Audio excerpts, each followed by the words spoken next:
Hello, my name is Father Gregory Pine.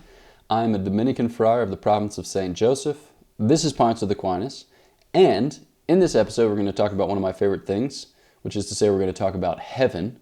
And when talking about heaven, you need to make sure that you don't lapse into science fiction. So we're going to try to stay rooted and grounded in the church's scriptures, in the church's tradition, and in the church's magisterial teaching. So let's do it. Okay, so this question comes from one Ryan Markey, who asks, you mentioned in a video that our primary vocation is heaven. Can you speak more on this? Yes, I would be delighted to speak more on this. This is one of my favorite things. It's actually kind of like a, what do you call that? Not like a pet theory or like a whatever, it doesn't matter. Okay, it's a thing that whatever. As to our vocation, this is what I think. I think that there is one vocation, and that vocation is heaven. Now you're thinking, wait a second. What about marriage, priesthood, religious life? Okay, I think we call those things vocation, but I think that we call them vocation with respect to heaven, or kind of as oriented to heaven. Think about it this way. There is one end. That end is the vision of God in heaven. All Christians of whatever rank or status are called to share perfectly in that one end by, in this life, cultivating perfect charity. All right. Now, to that end, God gives a variety of means. And here you can think about it as kind of like a great chain of sacramental being. So first, he gives his Christ. He gives his church. He gives his sacraments. He gives sacramentals. He gives grace. He gives virtues, gifts of the Holy Spirit. He gives, patron saints. He gives feast days. He gives all kinds of things, pilgrimages. He gives penance. All kinds of things. An innumerable number of helps in order to attain to the vision of God in heaven. Some of them have a more principled place. Notice we started with Christ, church, sacraments, and some of them have a less principled place, but all of them kind of conspire towards or conduce towards our salvation or our attaining to the vision of God in heaven, the end. Now, in that great chain of sacramental being, or in that great chain of means ordered to the end of the vision of God in heaven, we come across states of life. All right, so states of life like priesthood or religious life or marriage.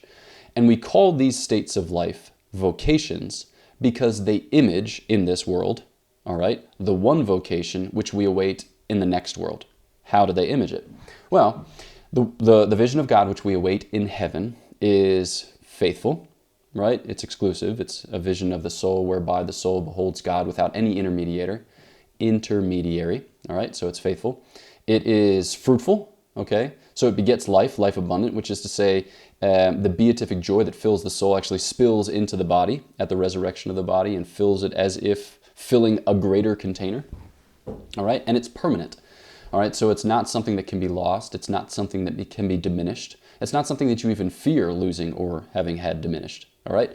So now, mind you, it's faithful, it's fruitful, it's permanent, which is the description basically of covenant love. All right, so the vision of God in heaven, the one vocation to which we are all called, is covenant love. And then we call states of life vocations because they share in or participate something of that covenant love which will be brought to perfection in heaven. So if you think about it, priesthood, religious life, and what was the other one? Priesthood, religious life, and this is embarrassing, marriage. All right. Father Gregory, get yourself together. So these each adopt vows or promises, right? So they've got a kind of permanence to them. Mind you, each state, religious life and marriage promise until death, whereas the priesthood is a forever thing insofar as it imparts a character, which is unchangeable. But there's a permanence to each of those states.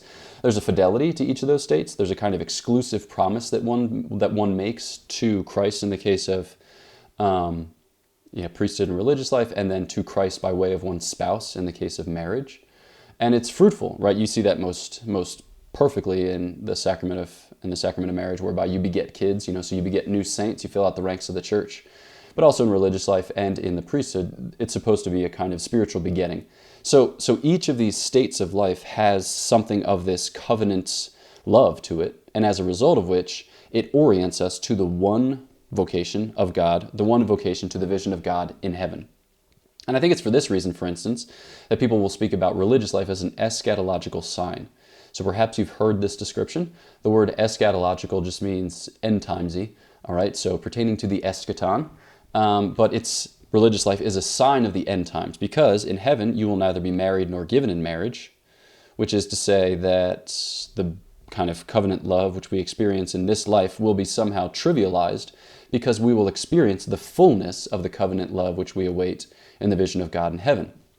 So in heaven, there'll be no mediation, all right? In heaven, there'll be no sacraments, right? Because the sacraments are signs of a sacred thing making men holy. But in heaven, you will just have the sacred thing which makes men holy, and you will be holy. So too, in heaven, there won't be faith because you'll have vision. In heaven, there won't be hope because you will have possession.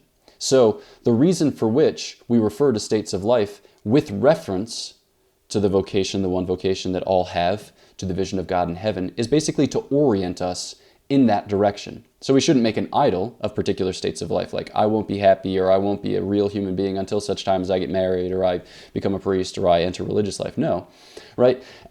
It should be for us a way of directing our gaze to the one vocation which awaits us all at the end of the age. And I think it's for this reason where we can say that if you don't enter a state in life during your time here on earth, your life is not a tragedy, right? So Leon Blois says, the only tragedy in life is not to become a saint.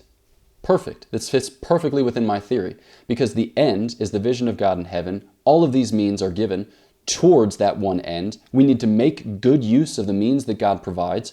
Sometimes we don't have access to certain of those means. Okay, like coronavirus, we didn't have access to the Mass for like 3 straight months, but some people are just not going to enter into a state in life during their time on earth. That's okay, because God is giving you super abundant means to the one vocation in heaven. All right? So don't make an idol of, I don't think that you're in risk of making an idol, but don't make an idol of vocations in the lowercase v or in the kind of analogical sense of vocation as we experience it here on earth, because we should desire with great zeal, with great devotion, to attain to that one vocation to which we are all called in heaven. So that's what I think. I hope it's convincing. If it's not, put some comments down and then we can suss it out or chat it through in the comment box. All right, this is Ponce with Aquinas. If you haven't yet, please do subscribe to the channel. Push the subscribe button and then push the bell and stuff will happen and it'll be great. And then if you haven't yet, do check out Godsplaining, Godsplaining, which is a podcast to which I contribute with 4 of the Dominican friars. And episodes are just coming thick and fast, but they are short, they are lighthearted, and I hope that you will find them delightful. All right, that's all from me. Catch you next time on one of these here short videos. And until then, prayers. Let's do it.